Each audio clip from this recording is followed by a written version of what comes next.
Good morning, I am Anil Ojha. Welcome to Easy Class. Today I am going to teach you political science for class 9th, chapter 2nd. What is democracy? Why democracy? Part 4. I have discussed about the definition of democracy and what is democracy in previous video. And in this video, I would like to discuss about the topic of why democracy.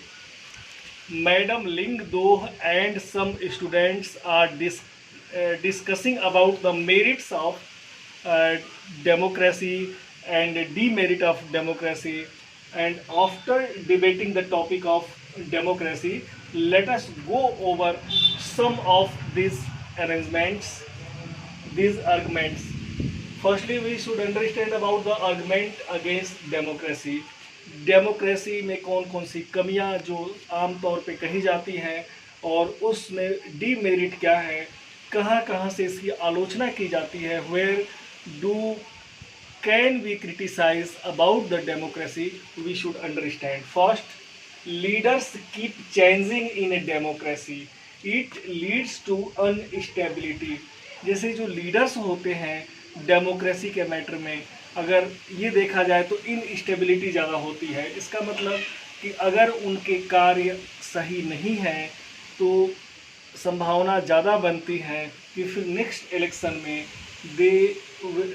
They are not able to win the elections, और जो भी योजनाएं वो बनाए हैं वह योजना अधूरी रह जाती है और इससे कोई भी कार्य डेमोक्रेसी में अपने अंजाम पे सही पहुँचे, एक यह मन में संशय बना रहता है, यानी अधिकतर कार्य अधूरे रह जाते हैं. Second, democracy is all about the political competition and power play, there is no scope for morality.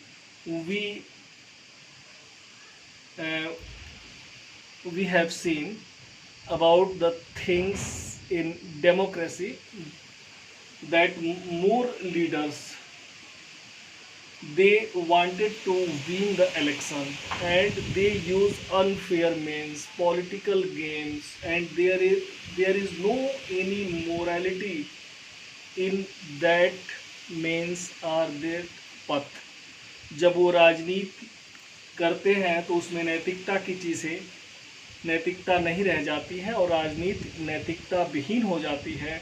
यह भी डेमोक्रेसी में देखा जाता है. यह इसका वीक पॉइंट या डीमेरिट्स है और अपने इलेक्शन को जीतने के लिए किसी भी हद तक पहुंच सकते हैं and they can use more and more unfair means.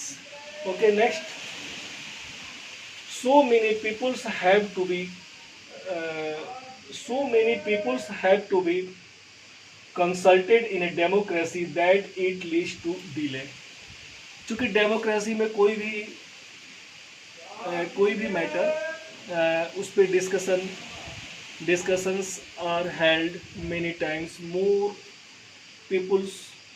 more people are consulted for the particular points, and after discussing and debating that we can get a result, we can get on the consequence of the particular point. किसी भी परिणाम पे पहुंचने से पहले, क्योंकि democracy है, सबकी सहमति से काम करना है, मेजॉरिटी की सरकार है और यह चीज़ें देखी जाती है कि इससे जो भी समस्या होती है, जो उद्देश्य आदमी लेके चलता है, they feels that they are being late, तो लेट होता है उनके उद्देश्य को पूरा करने में.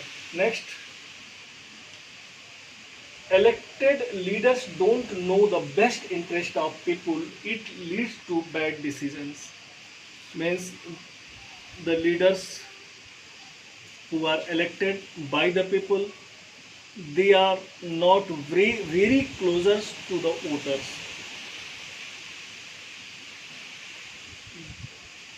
They are not able to understand their voters' wishes and they take this type of decision. It may be possible their decisions are going to against the voters. जो भी निर्णय और डिसीजन वो लेते हैं, हो सकता है कि वोटर कि वो अगेंस्ट में जाता है, क्योंकि उनको बहुत क्लोज नहीं जानकारी होती है अपने वोटरों के बारे में, और वह डिसीजन जो लिया जाता है डेमोक्रेसी में अगेंस्ट द पीपल हो जाता है। Next, democracy leads to corruption for it is based on electoral competition. चूँकि इलेक्ट्रल कंपटीशन निर्वाचन के माध्यम से होता है, तरह तरह के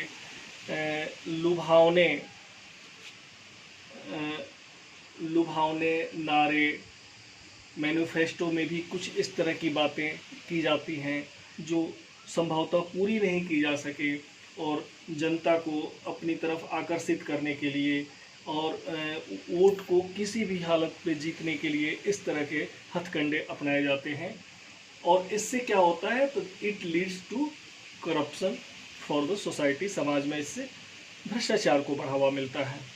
next, ordinary people don't know what is good for them. सामान्य आदमी नहीं जान पाता है क्या अच्छा क्या बुरा, और अगर उसने वोट दिया है तो उसकी सहभागिता भी होनी चाहिए, but the ordinary people did not take interest. He never take interest about the decisions of the national level or state level. तो जब इस तरह की बात है तो उसके डिसीजन को भी महत्व नहीं दिया जाता है, और यह कहा जाता है कि रिप्रेजेंटेटिव के माध्यम से कार्य होगा, तो उसमें कई तरह के विरोधाभास होते हैं।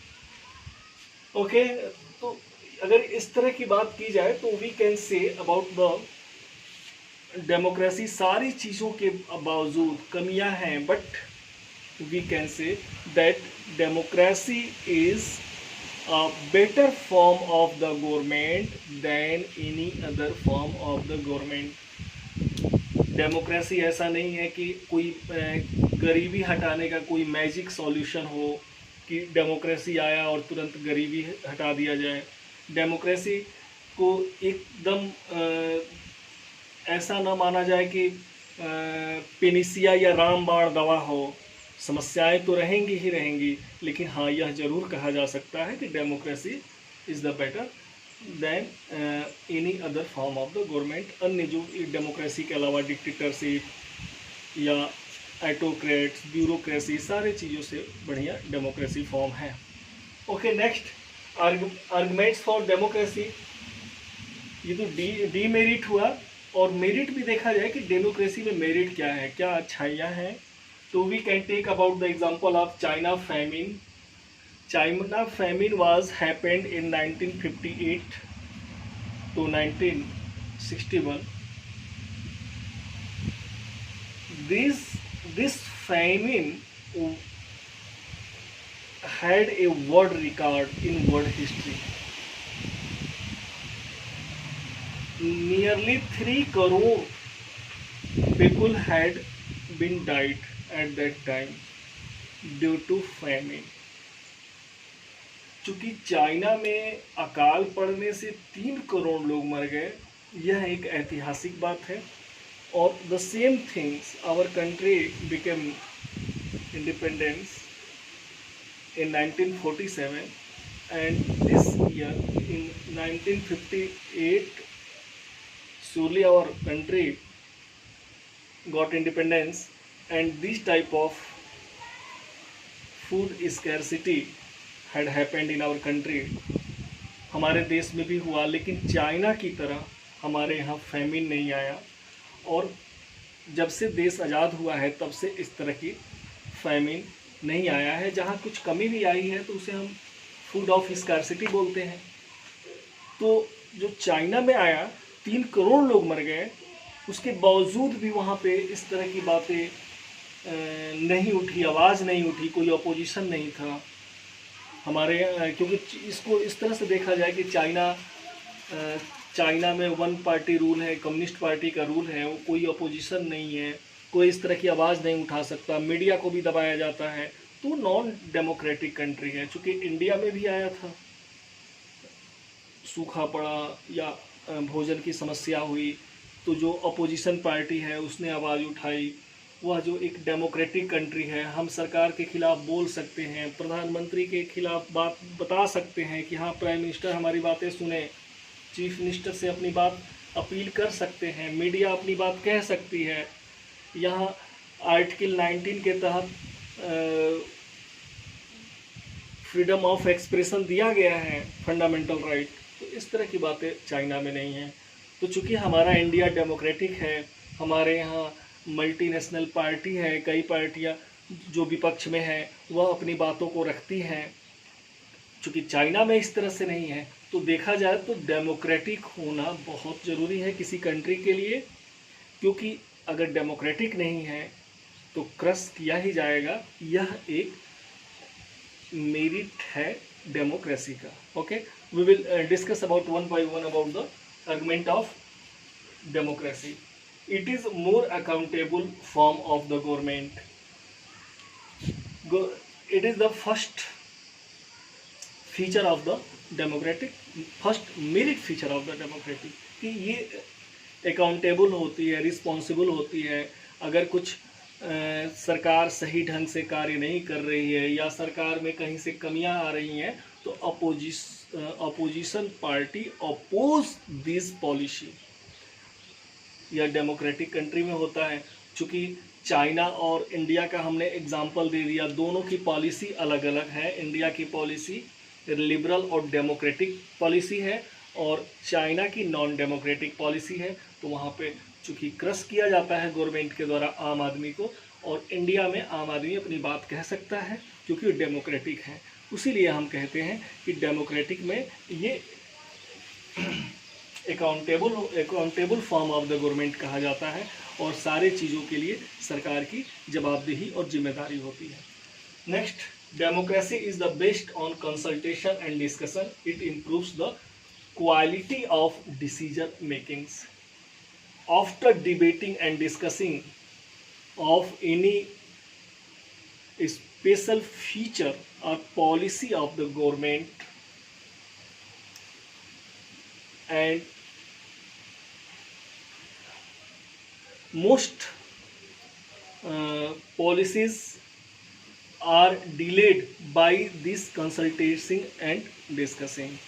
जब इस पे बहस ज़्यादा होती है किसी पॉलिसी पे, तो उसमें जो कमियां होती हैं उस कमियां को फाइंड आउट कर दिया जाता है।